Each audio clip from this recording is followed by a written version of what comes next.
Hi friends, please subscribe to Amravati Media and press the bell icon for more latest updates.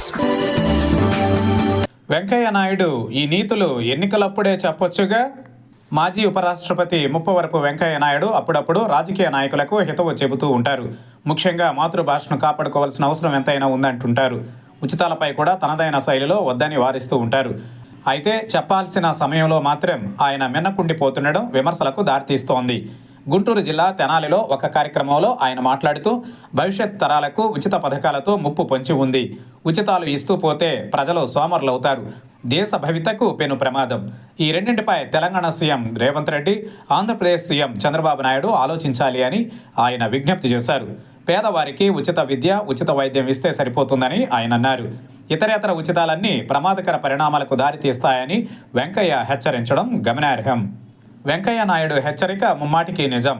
అయితే విపరీతంగా ఉచిత పథకాలతో ఓటర్లను ప్రలోభ పెట్టే సమయంలోనే వెంకయ్య నాయుడు హెచ్చరించి ఉంటే బాగుండేది.